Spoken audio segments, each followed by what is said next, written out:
안녕하세요. 아동발달센터에서 근무하고 있는 강선영입니다. 곧 면접의 시즌입니다. 오늘은 면접의 경험이 많으신 대표님과 원장님 모시고 면접에 관련된 이야기 나눠보도록 하겠습니다. 자기소개 부탁드립니다. 안녕하세요. 연세맘스닥터 대표 신수견입니다. 안녕하세요. 저는 청주에 있는 발달센터에서 센터장으로 근무하고 있는 박미영이라고 합니다. 네, 대표님하고 원장이 면접 되게 많이 보셨을 것 같아요. 두 분의 임상 경력을 모두 합했더니 약 45년 정도 나오더라고요. 그렇게 맞나요? 네. 그동안 이력서 많이 받아보시고 면접도 많이 보셨을 것 같은데 주로 지원자들은 어떤 지원 동기를 갖고 오시나요? 되게 다양할 것 같죠. 근데 대부분 좀 비슷비슷하게 써내시는 경우들이 굉장히 많아요. 뭐 형제 자매 중에 뭐 장애가 있다거나 아픈 동생이 있다거나 또는 부모님이 아프셔서 병원에 있다가 작업 치료를 경험해 보면서 알았다. 뭐 이렇게 이야기하는 경우가 많은데 이게 좀 너무 뻔한 이런 지원 동기보다는 뭐를 하고 싶어요. 뭔가 이런 부분에 있어서 어떤가요? 이런 부분에서 좀 약간 미래지향적으로 그런 부분들을 이야기해 주시면 좋을 것 같습니다. 네. 네. 저 같은 경우도 이제 이력서도 많이 받아보고 면접도 많이 봤는데 제가 많이 봤던 경우는 이제 성인 치료나 노인 쪽 치료를 하다가 이제 아동 치료로 전향하고 싶다고 뭐 했던 경우도 많았고 어떤 경우는 이제 동기나 아니면 친구가 이제 발달센터에서 이제 아동을 하고 있었는데 아동이 돈을 좀 더 많이 준다더라. 네. 실질적으로 좀 더 많이 준다더라. 뭐 이런 경우가 있어서 전향하고 싶다고 네, 하는 경우들이 좀 많이 있었어요. 근데 저는 제 경우는 사실 지원 동기를 보고 그렇게 중요하게 지원자를 채용하는 어떤 걸 보진 않아요. 네, 저는 이제 이 사람이 얼마나 좀 진정성 있게 말하는지, 네, 진정성 있게 지원을 했는지 이제 그런 부분들을 좀 더 중점적으로 보는 것 같아요. 네. 지원 동기 다음으로 조금 체크하는 것들이 있는 것 같은데요. 저는 개인적으로 좀 이 부분이 좀 중요한 것 같기는 해요. 채용에 있어서 좀 중요한 것 같은데 바로 현실적인 문제입니다. 지원자들이 지원을 했을 때 현실적인 문제로 어떤 것들을 물어보시나요? 우선은 경력이 있는 선생님들이 지원해 주셨을 때는 크게 걱정이 되진 않아요.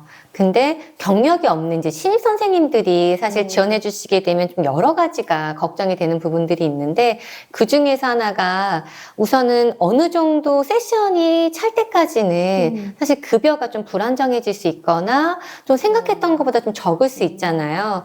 근데 나와서 생활하는 부분들이 될 수도 있는데 어느 정도 이상의 급여가 맞춰져야 되는 이런 부분에서 현실적으로 내가 그런 게 아직 안 됐었을 때 또는 그때까지 어떻게 좀 버틸 수 있을지 또는 그때까지 조금 어떻게 해야 될지 이런 거 한번 생각해 봤으면 좋겠다라는 의미에서 그런 부분을 좀 질문을 하게 되는 것 같아요. 굉장히 현실적으로 네, 현실적인 문제가 같아요.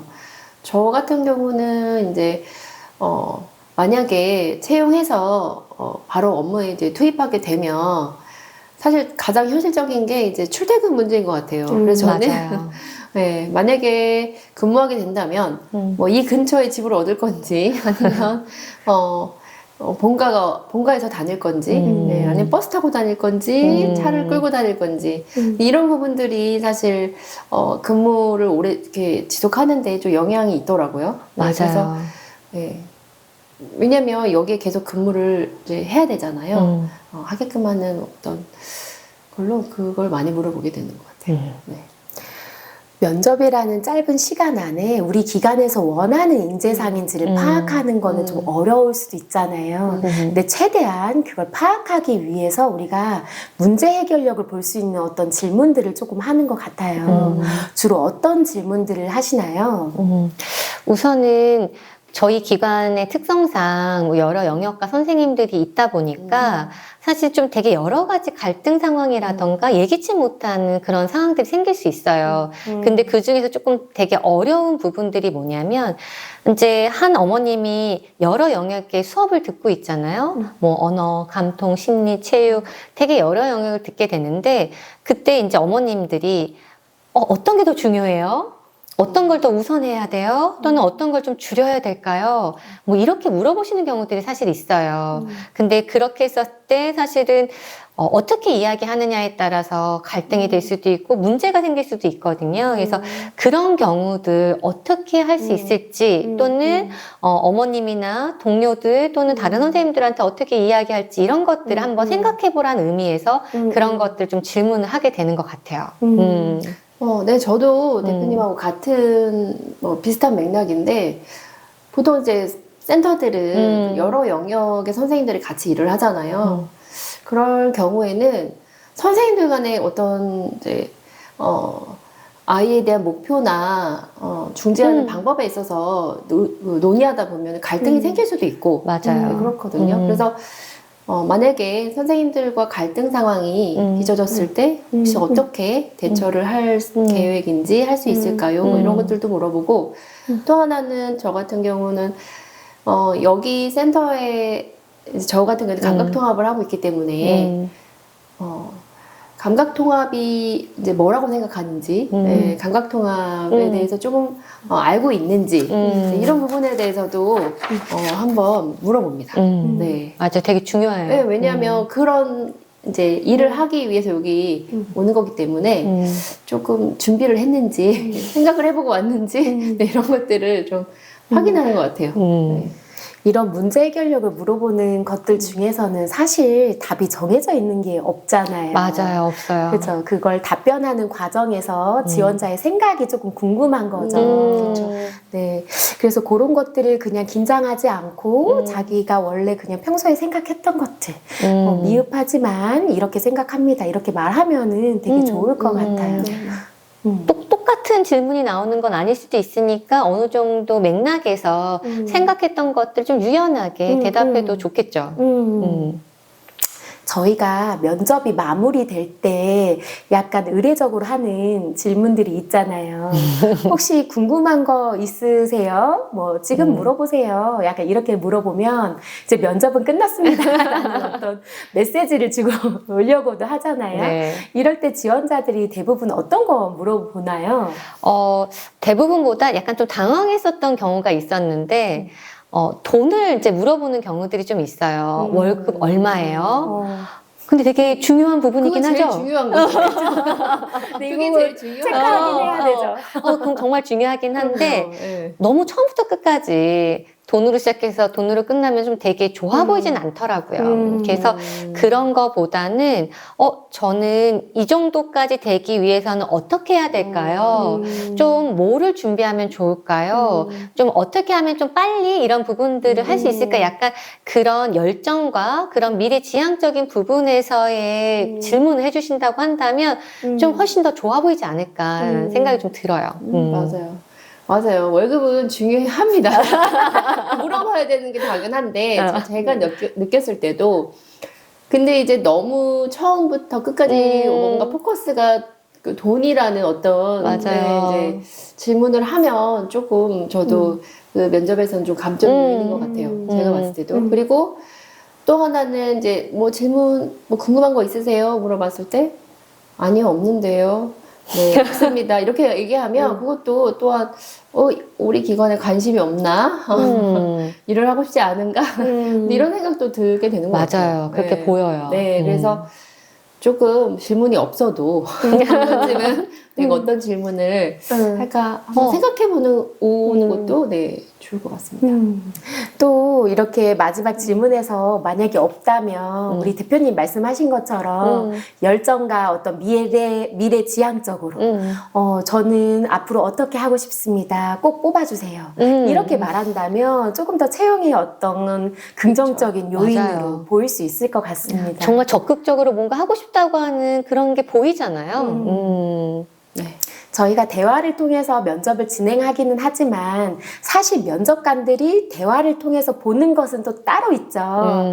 바로 말은 잊혀져도 태도는 남는다라는 말처럼 비언어적인 어떤 메시지를 계속 읽고 있잖아요. 주로 어떤 것들을 많이 보시나요? 사실은 말씀하셨던 것처럼 보여지는 것들도 굉장히 중요한 것 같아요. 우리가 아이들을 좀 대하는 직업이다 보니까 아이들한테 뭐 상처가 될까봐 약간 걱정하는 부분도 있기 때문에 뭐 손톱이 너무 과하게 길다거나 또는 막 거기에 뭔가 이렇게 붙여져 있는 것들이 좀 있다거나 또는 과한 뭐 귀걸이나 악세사리 같은 걸 했다. 사실 뭐 면접이니까 괜찮겠지라고 생각할 수도 있지만 별로 좋아 보이지는 않아 보이는 것 같고요. 막 옷도 너무 과하게, 뭐 향수 너무 진하게, 뭐 이런 것들은 조금 자제해 주시는 게 좀 좋을 것 같다는 생각이 좀 들어요. 염색을 노랗게 하고 가는 건 어떨까요? 그것도 사실은 전 그런 적이 있어가지고 눈에는 막 보라색, 노란색, 막 커트 막 이렇게. 네, 뭐 뭐 개성이라고 봐줄 수도 있긴 하지만 사실 좋아 보이는 것 같진 않아요. 단정하게. 네, 그냥 깔끔, 단정. 뭐 이렇게 오시는 게 좀 좋지 않을까 생각이 좀 듭니다. 네. 그래서 저도 이제 비언어적인 부분들도 많이 보는데 그 중에 저는 이제 면접 일정을 잡기 위해서 그 지원자한테 전화를 하잖아요. 그러면 저는 그 전화에서 들려오는 목소리부터 사실은 평가를 해요. 왜냐하면 많은 제가 지원자들하고 통화를 했었을 때 저는 사실 모르는 타인이잖아요. 근데 이 모르는 타인을 대할 때도 어떻게 대하는지부터가 사실 중요해요, 맞아요. 네, 의사소통 기술이거든요, 그 네. 사람의.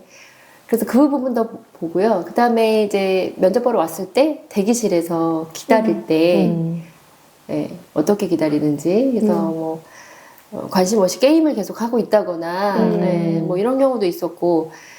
제가 면접관이라고 안녕하세요 하면 이제 같이 인사를 해야 되는데 그렇지 않은 경우들도 있거든요. 그러니까 그런 태도들, 인사하는 태도, 뭐 그런 부분들 보고요. 또 복장이나 이런 부분 저도 보는 것 같아요. 그래서 한 번은 겨울에 면접을 봤는데 어그 실내화를 신고 왔더라고요. 어그 슬리퍼. 어그 슬리퍼. 그래서 그런 경우는 조금 진정성에 좀 문제가 있다고 보여지기 때문에 살펴봅니다. 저는. 그러면 혹시 이건 어떠세요? 면접을 지원하겠다고 이제 이력서를 넣었는데 저희가 이제 면접 일정을 잡으려고 통화를 하잖아요. 근데 계속 거절. 아니면 혹은 뭐 부재중이 남겨져 있는데 회신하지 않거나. 그래서 그런 태도는 어떻게 보시나요? 사실은 뭐 일하는 중에 또는 못 받을 수 있기는 하죠. 근데 그거를 보면 문자라도 또는 너무 늦은 시간이라고 한다면 간단하게 그런 부분들 좀 남겨주시는 게 좀 예의라는 생각이 좀 들어요. 저 그렇게 이력서를 넣어놓고 했는데 그렇게 대답이 없는 거는 이 기관에 대한 관심이 없다라고 사실 느껴져요. 맞아요. 별로 뭐 돼도 그만 안 돼도 그만. 나 많은데 넣어놨어. 나 많은 데를 넣어놨어. 그러니까 그런 느낌인 것 같은데요. 사실 이거는 제가 많이 겪는 일 중에 하나거든요. 전화가 되게 연결되기 힘들고 이런 지원자들이 있는데 썩 좋아 보이지는 않더라고요. 회신이 없고 막 맞아요. 이런 것들이. 네. 오늘은 면접의 경험이 많으신 대표님과 원장님 모시고 우리 면접과 관련된 이야기 나눠보았습니다. 다음 시간에는 더 다양한 이야기로 다시 찾아뵙도록 하겠습니다. 감사합니다.